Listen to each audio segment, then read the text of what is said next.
So we're going to start with this detailed facade file, and I'm going to, in this session, kind of go through and show you guys how you could take a 2D drawing of, say, like a facade detail and turn it into an element in a group and array it in a certain way to make it all of a sudden part of an entire building facade.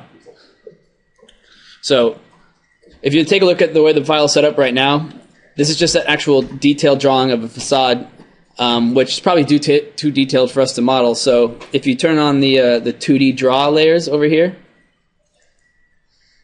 and turn off the 2D detailed, you see that I've just traced these general outlines for certain layers. Like this would be the mullion layers, and this would be the glazing, and so on. And then here I just gave a general little drawing to show how it should look in elevation. So we're going to put together this facade panel and group it together so we can rotate it around this general floor plan right here and turn it into just a general building element that can be repeated over and over again.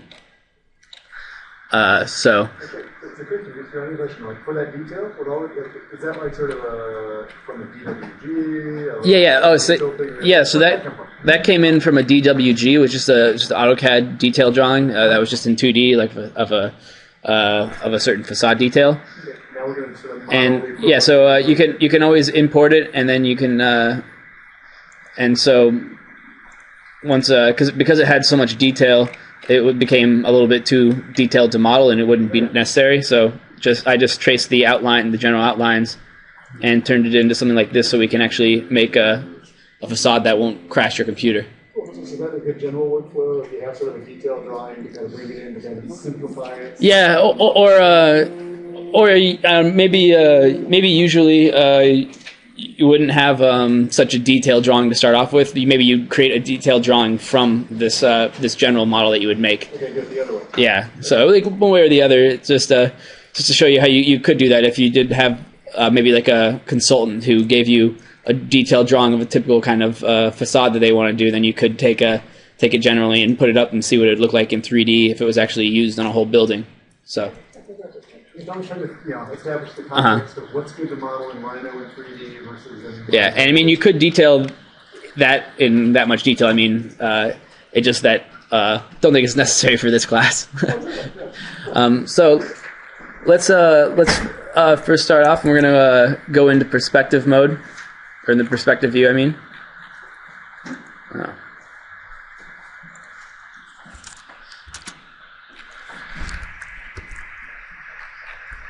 What's going on here? So, you want to go into like how to also import those kind of things from? Yeah, we could actually do that real quick. I mean, pretty simply. Man, I don't know what the hell's wrong with.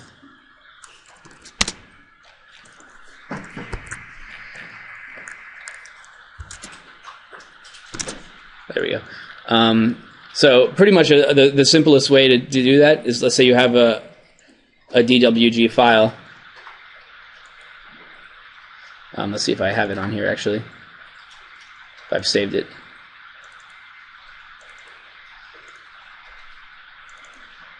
I'm not sure I actually saved it, but you pretty much would just bring it in, and sometimes it would come in as lines. In this case, if we turn off these 2D draw layers and we go back to the top view.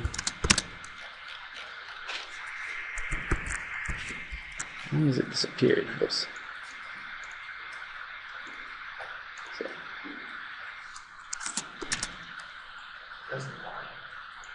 Why is it disappearing on me?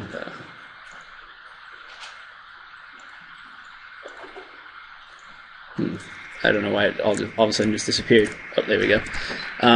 So let's say sometimes you'd bring it in and it would be just little lines, or sometimes it'd be grouped as a block. I don't know if you're familiar with AutoCAD at all, but you just pretty much come up here and under import, change it to DWG, and you'll bring it in, and it will come in on the 2D plane from the top view. Apologize, I don't have a DWG file in here to import, but I can actually I can do this real quick, or I can just export this. Yep. Import three-dimensional Yeah, models also. definitely. We're actually going to show you that a little later because you can bring things in from Revit as well as send them into Revit. So let me just do this real quick.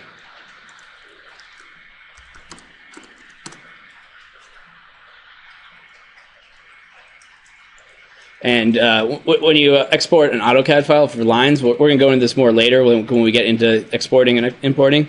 But you can do either polylines, which will make them segmented lines but connected, or you could do natural, which would turn them into splines, or just lines, which is like broken up single lines. I tend to like to do polylines myself.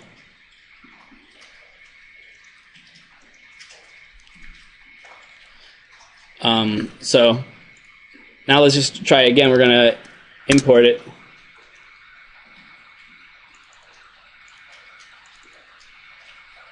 Here comes detail as a DWG file. And you'll notice it comes in right on top in the same location. So when you're going between AutoCAD files and Rhino files and everything, it's good to keep, especially if you're working on a floor plan, not so much on a detail, because details are usually not actually in the actual coordinates, but when you're going back and forth, it's good to make sure that you keep the origins the same so that you're always in the same place and not messing up the location of all your drawings. But let's move on to how to start moving and turning this into a 3D form. So let's turn off the 2D detailed drawing, and we're going to start off by going back into perspective. And we're going to first, these would be just kind of two building sections. I think just for time's sake, we're going to just do the one with the glazing. So let's start off with actually let's just extrude the glazing itself. So under 3D, are you looking for the file? Oh, sorry, it's just in coursework under session 3. I'll give you a second for that. So I put it in perspective, I can't find the drawing. Which like render mode are you in? Are you in the rendered view? Wireframe. You're in wireframe. If you try typing in zoom and then extents, you just type in Z and then hit E. Oh, right. Yeah. So if you ever like find yourself unable to find actual drawings, you can always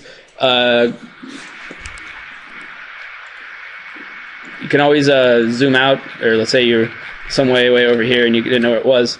You could always type in Z for zoom and then go up here and select extents, and that will show you. It will just zoom to everything that's actually turned on right now. So you about ready to start going? Yeah, that way.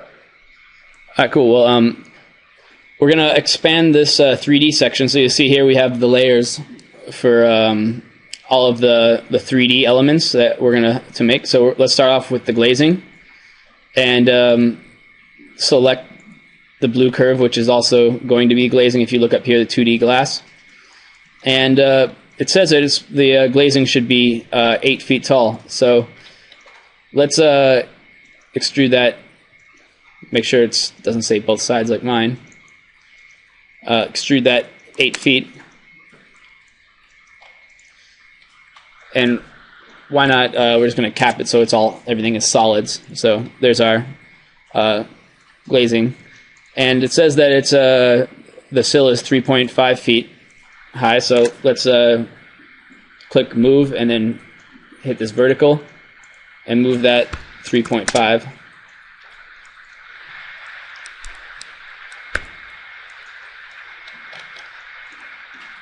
And now let's do the mullions real quick. So these two objects are the mullions, and let's go to 3D mullion.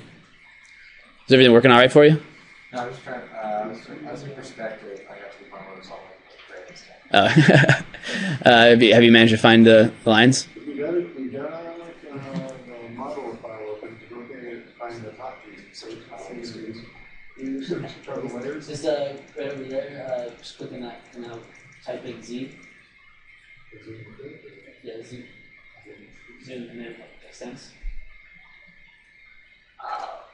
Yeah, there we go.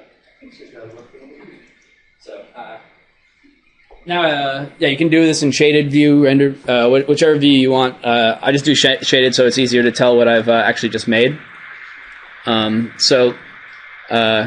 why don't you try and catch up here real quick and just extrude that, or select the 3D glass layer. You show us to catch up again. Yep. What do you want me to show? All right, let's undo. So right here, I just have this little cyan colored object is the what I drew in as the glazing in the section. So I just turned on the 3D glass layer as my current layer, and then just went down here to extrude straight. Oh, let's say you're having trouble selecting it. Usually, like this will come up, so you're like cycling through, and you can see that the one that is actually the light cyan one. Or you could go up here to the top, since it's the only one that's on that layer, and select this object, and then you can go over here to extrude. It should be over here on the left, or you could just always type in extrude curve, like that. Sorry if your toolbars don't look like mine, we can adjust that real quick. Did they get like reset? Since there's only like a couple of you in the class.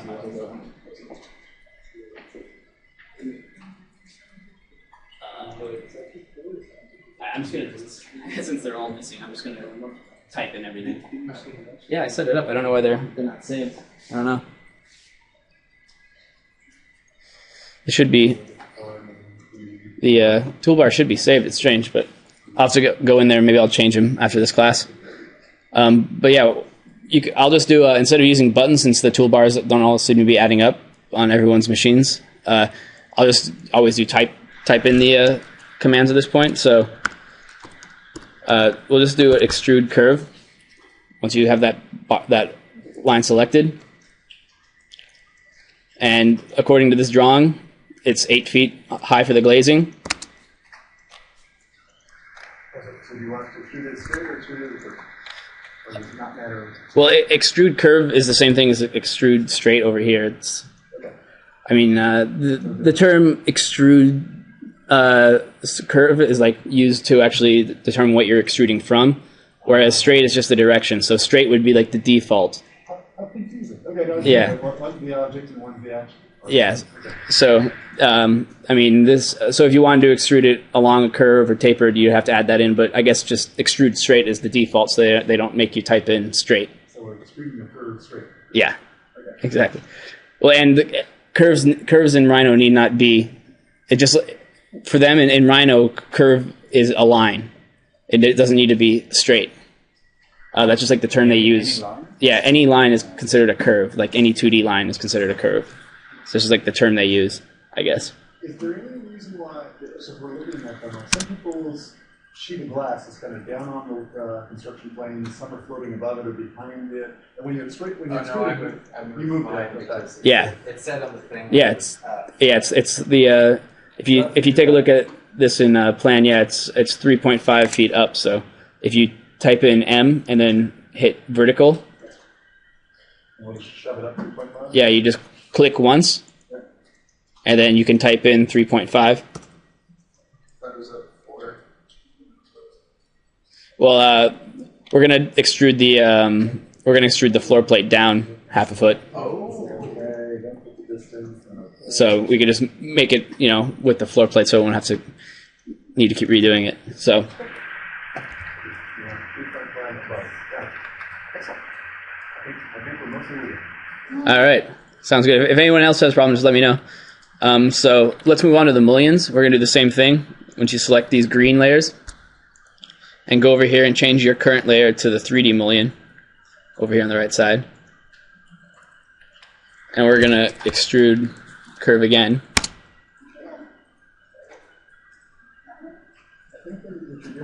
selecting it, and things will go into that. Yeah. Okay. And they're going to extrude these 12 feet.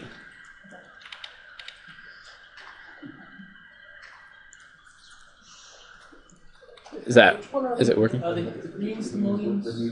Yeah, so like the green lines here. If you you can look up if you go under 2D Draw, it has like the label for what it is, so you can just match it too.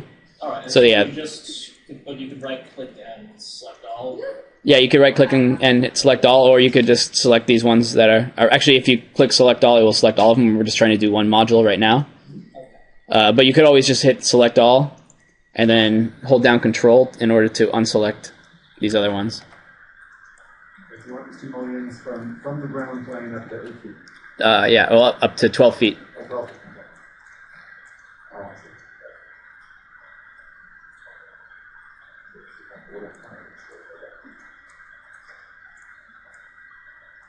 And then we'll work on right here. It says the interior. So let's select the 3D interior and go with this layer, which we're going to extrude 3.5 to come up to the windowsill. So it's just like some sort of panel that's underneath the glass? Yeah, just the interior panel on the sill. So these are connected to those are connected to like different layers. Each the 2D interior. Yeah, so like if you say like in 2D interior will be what you would use to extrude the 3D interior. So I just always try and organize the files and the layers so that you can go back and forth and create other things from this. So when I try to select all one of the 2D interiors in my thing, I get like all the objects at whatever. Yeah, it's because there are. I guess I should have just made it only one thing because I also made it these objects over here. No, I mean I get all the objects. Really? Well, what's this? How do I select all for just one layer? Oh, I think Your it's select all is not. Yeah, you're doing select. You truly are selecting all. You're not selecting all. Oh, if you Yeah. if you right click here, you're just clicking select objects in the layer, or is it select all? Oh yeah. Select objects is right below. All right. No, I was gonna think. Yeah. You said select all. I'm like, Oh, sorry, I know how to do that. my mistake. So so now are you guys to this point? We're also gonna cap this, so you'll see the windowsill actually. Was that ready for you? No, yeah, okay. Cap it. And then we're going to go over here to this 2D cladding and select our current layer as 3D cladding and extrude once again.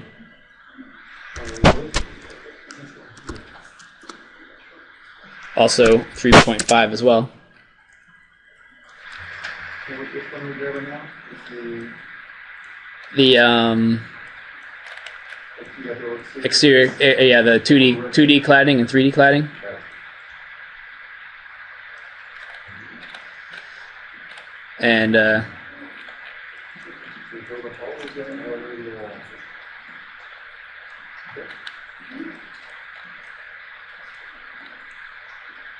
And so you'll also notice that there's got to be a little bit of cladding in front of the what will be the floor plate above. So let's just copy this. We can type copy vertical, and a good way to do this would be just to click on one of these lines. Make sure your object snap is turned on down here, these objects, and you can click on this top layer and bring it up so it's even with that. You can always, I prefer to keep end, near, point, mid, and intersection and perpendicular on, and try and stay away from center because it will screw you up a lot. Okay. But near and end are definitely important because you don't want to have to, just because you're grabbing this, you don't want to have to select just the exact end. You want to be able to select a point just on this line. So you can move that.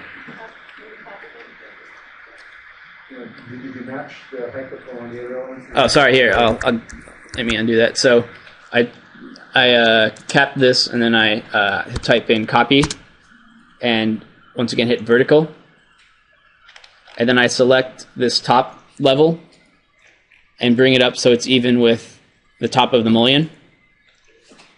And you can grab the top of the mullion by clicking on one of the corner points. Yeah, and you just click on one of the corner points.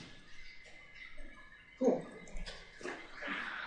And so this, however, is a little bit too tall, or so seeing as it's only supposed to be half a foot.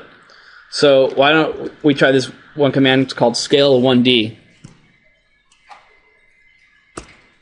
So when you're doing scale 1D, you're only going to scale in one direction as opposed to doing just a general scale. So you can select which direction you're going to do this in. So you could always click on the top right here and down perpendicular. And that way you'll make sure that you scale it in one direction. And pretty much now you're typing in the distance that's going to be between those 2 points that you selected. So let's change that to 0.5 feet. And then that will only be half a foot tall.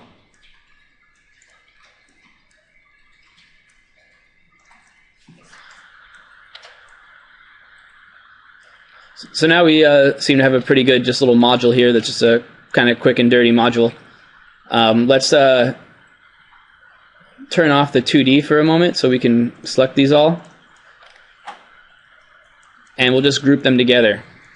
You can do, if you're familiar with AutoCAD, you could also block it, which would mean it's just creating a reference. That you're actually not copying the object, you're just creating a reference if you were to copy it.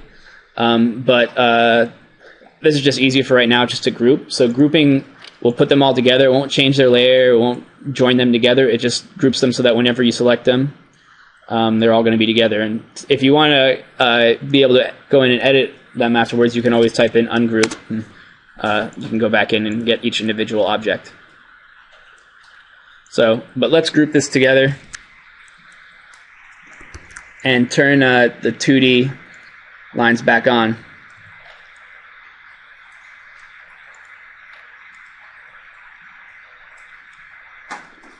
So if you'll take a look, I have these reference lines just set up where we could continue to array these. So let's select the grouped object and say, oops, actually can't do that. Actually, I think the best way will be to type in rotate. And after, when I ask you for the center of rotation, click up here, it says copy.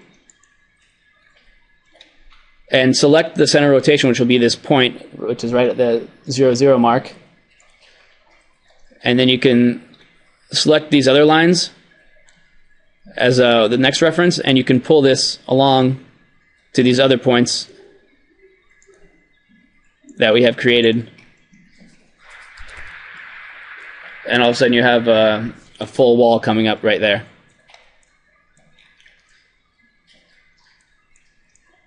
Then you could take these and group these all together, and you wouldn't be able, or you wouldn't be getting rid of the group within. So you can group things within a group. So if you were to ungroup these, you'd still be able to access each one individually. So, but let's keep them grouped together, and let's array them vertically. So we want to keep the same amount in the X direction, same amount in the Y direction, but we want to make it 5 stories tall. How do you select them all without getting the lines? Oh, you can turn off the lines now if you want to, but you can also, if you scroll from this way, seeing as they're all grouped before they're all grouped together. I mean, in order to get the original group, I did turn off the lines in order to select them all. But if you have them selected each one individually like that, you can just turn from this kind of side view, and then you can make sure that you have them all selected, just because it will select the entire group. And then you can group them again, and with You group all the elements in sort of a single panels height, and you then I array them, yeah, and then I group them together again for one level. So that now we can array them vertically let's say 5 stories, and according to this, the spacing is 12 feet. So let's say you had misread it as 13 feet. Whoops. 5 and spacing you said was 15, but that's too much, so you can just go back in and change it back to 12. And so you can always mess around with these before you actually finish it. And then it's finished. How did you go back and forth between them? Between The there were 4 settings and you were going back. array? Under array you're talking about? Yeah, when you had specified 1, yes. I think there's one there. Then you would take, did you go back one? So all right. So I typed in, let's say, like I guessed 15, and that was incorrect. So you can go back in here and click. So like the number you want to change the spacing back down to 12. Well, let's say you only want to make it 3 stories or 4 stories, and you can adjust it in real time before you hit enter to accept. So why don't we just make a floor just in case, just for the hell of it, so you can see what this is. But we can select this line right here and go to our 3D floor layer and type in planar surface.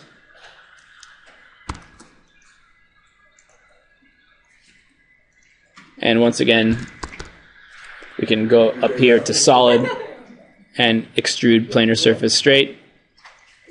Let's do -0.5. And we can delete that, so then we have our floor here, and we can array that as well.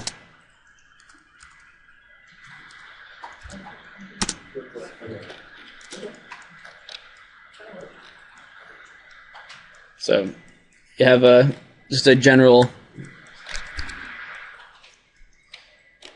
little building here right here. They can start making out of modules and put them together. I think we could take a break real quick, and then I'm gonna start working on. I'll do one of those. I'm gonna work with starting up just like a general building form, and then move it into Revit. So I think we'll just take like a 5-10 minute break. Let me know if you guys have any questions here. Yeah. All right. So let's just delete these. So let's go back to. Yeah. So if you're in shaded mode, you should turn your lines back on, and we're gonna select this 2D floor line right here, which is just this general floor outline. And once again, we could do the same thing. There's a number of ways you can do it, but let's just do it the simplest way. Type in extrude curve, and we're going to go -0.5 because it's going to be down. And once you make that, you can then cap it since it's just flat. Oh, apparently not. So if you're having that kind of trouble, a good thing to do would be to try to use this project to C-plane. And what that will do is it will project this line drawing to the C-plane, which is a good option if, say, maybe you drew something and it got off, and maybe it's not all on the same plane. So this can correct that. And let's say yes. We're sort of giving you that when you tried to cap it, it didn't cap nicely. Yeah, exactly. Okay. Which is strange though, because it will let me make a planar surface out of it, so it's some kind of error. So why don't we just make a planar surface out of it, and then go up here to solid. Just type in planar. Once you have that curve selected, just type in planar surf.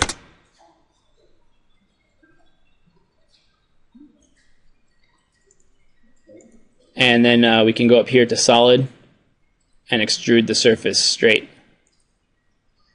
And you'll see, can do that, and we're just going to do it -0.5, so it'll be about 6 inches, 6-inch deep slab. And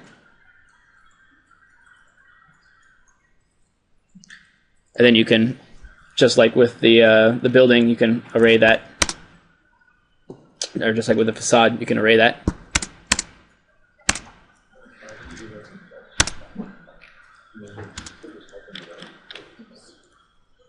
Could also do that with some interior walls here. So array The copying the floor. Okay, so rake, easy rake, right? And then ask us how many increments in each direction, we're going to put them in the z direction. So none of the x, one in x, one. Yeah, you just hit enter. One in y, yeah, z to 5 and Or however many you want. Also, you can change it afterwards. I was just making it tall. Here, you just put in whatever you want, and then you can adjust it afterwards. 10. Yeah. that wants the distance between the first and the second, and you do that graphically, you can type it out. Yeah, you can measure, but since we know it's 12, just type in 12 for 12. and that is actually the right amount. So then you hit enter again to accept it. I don't want to make it 11. Yeah, you want to make it 11? I would. Yeah, there you go. Oh, Then, exciting. We're getting there. yeah. Exciting. So then you could start just having these modules and put them together, so you can create a whole building out of. I've had an example of we would create these modules, and there was about a series of 6 different modules, and you orient them together in order to create this entire building that was like a curving facade that went in and out. Does Revit recognize glass layers? Or do you just put it in recognize them as kind of like generic objects? I mean, it won't recognize it as glass unless you apply that to it, but I wouldn't really use this to go into Revit. This is like more detailed. I would almost say I would use things that created in Revit to make this, like when you're actually building details. This would be something that's you're actually doing more detail than I would think most things in Revit have, like unless you're actually choosing something. You could create a family with it. Jump it back into Revit to say. Oh yeah, well, Put some structural stuff for MEP. I mean, it's kind of a complicated thing. I mean, we could bring it back in and like make each one of these sections, each one of these little sections a family, or something like that. Why don't you go ahead and take your break, and we'll take on this whole issue of how all this Yeah. and the other world sort of get together. Mm-hmm. Where it works well and what not to try to do. Yeah. So I think there's a good general discussion. And Mhm. It's more than 3 minutes before the break. Go ahead and do your break, and then we'll come back in. And Yeah, everyone. we'll lead into that. Because you're onto a really good issue. How much detail here? What do you do here? What do you do in Revit? Yeah, exactly. Fair enough.